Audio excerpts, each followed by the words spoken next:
নমস্কার বন্ধুরা, আজকের ভিডিওতে আমরা আলোচনা করব একটি গুরুত্বপূর্ণ স্বাস্থ্য বিষয় নিয়ে, এইডস। এটি কোনো ভীতিকর রোগ নয়, বরং সঠিক জ্ঞান দিয়ে আমরা একে মোকাবেলা করতে পারি। চলুন জেনে নিই এর পেছনের আসল বিজ্ঞান। এইচআইভি কি? এইচআইভি মানে হল হিউম্যান ইমিউনোডেফিসিয়েন্সি ভাইরাস। এই ভাইরাস মানুষের রোগ প্রতিরোধ ক্ষমতাকে আক্রমণ করে এবং ধীরে ধীরে দুর্বল করে দেয়। ভাইরাসটি মূলত শ্বেত রক্তকণিকা নষ্ট করে, যা আমাদের শরীরকে বিভিন্ন রোগ থেকে রক্ষা করে। 2. এইডস কি? এইডস মানে হল অ্যাকোয়ার্ড ইমিউন ডেফিসিয়েন্সি সিন্ড্রোম। এটি একক রোগ নয়, বরং এইচআইভি সংক্রমণের শেষ ধাপ।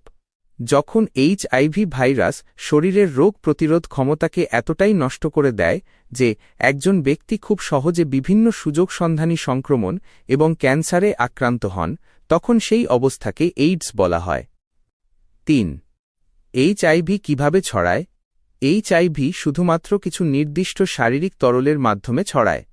এগুলো হল রক্ত, দূষিত রক্ত গ্রহণ বা অঙ্গ প্রতিস্থাপনের মাধ্যমে, বীর্য ও যোনি তরল, অসুরক্ষিত যৌন সম্পর্কের মাধ্যমে, মাতৃদুগ্ধ, এইচআইভি আক্রান্ত মায়ের বুকের দুধের মাধ্যমে শিশুর শরীরে, ইনজেকশনের সূঁচ, মাদক সেবনকারী বা চিকিৎসা ক্ষেত্রে ব্যবহৃত দূষিত সূঁচ ও সিরিঞ্জ ব্যবহারের মাধ্যমে।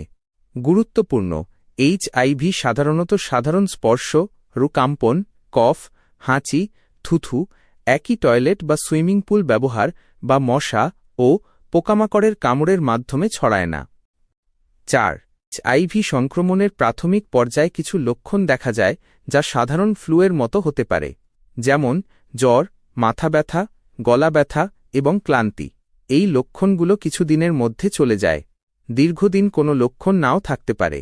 যখন এইডস পর্যায়ে পৌঁছায় তখন বিভিন্ন গুরুতর লক্ষণ দেখা যায়, যেমন অতিরিক্ত ওজন কমে যাওয়া, দীর্ঘস্থায়ী জ্বর এবং ডায়রিয়া, রাতে অতিরিক্ত ঘাম হওয়া, ত্বকে বা শ্লেষ্মা ঝিল্লিতে অস্বাভাবিক দাগ বা ঘা, বারবার নিউমোনিয়া বা অন্যান্য সংক্রমণ।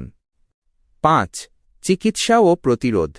বর্তমানে এইচআইভি সম্পূর্ণ নিরাময়যোগ্য না হলেও এআরটি বা অ্যান্টিরেট্রোভাইরাল থেরাপি নামক চিকিৎসার মাধ্যমে এটি নিয়ন্ত্রণ করা সম্ভব। এআরটি ভাইরাসের সংখ্যা কমিয়ে আনে এবং রোগ প্রতিরোধ ক্ষমতাকে শক্তিশালী করে, যা আক্রান্ত ব্যক্তিকে সুস্থ ও স্বাভাবিক জীবনযাপন করতে সাহায্য করে। প্রতিরোধের উপায়: সুরক্ষিত যৌন সম্পর্ক, কন্ডম ব্যবহার করা, নিরাপদ রক্ত সঞ্চালন, রক্ত গ্রহণ বা দান করার আগে অবশ্যই পরীক্ষা করে নেওয়া, জীবাণুমুক্ত সূঁচ, একবার ব্যবহারযোগ্য সূঁচ ও সিরিঞ্জ ব্যবহার করা। গর্ভবতী মায়ের চিকিৎসা। এইচআইভি আক্রান্ত গর্ভবতী মা এআরটি চিকিৎসা নিলে শিশুর মধ্যে সংক্রমণ হওয়ার ঝুঁকি অনেক কমে যায়। 6. সামাজিক সচেতনতা ও মানসিক সহায়তা। এইচআইভি এইডস নিয়ে সমাজের কুসংস্কার ও ভুল ধারণা দূর করা খুবই জরুরি। একজন এইচআইভি আক্রান্ত ব্যক্তি কোনো অপরাধী নন। তাদের প্রতি সহানুভূতি ও সহযোগিতা বাড়ানো প্রয়োজন। শিক্ষার্থীরা এই বিষয়ে সচেতন হলে সমাজে ইতিবাচক পরিবর্তন আসবে।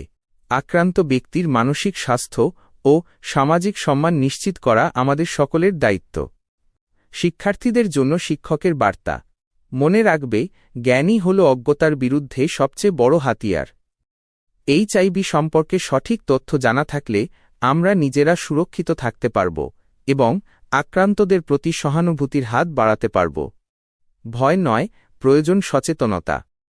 আশা করি আজকের ভিডিও থেকে আপনারা এইচআইভি এইডস সম্পর্কে একটি পরিষ্কার ধারণা পেয়েছেন।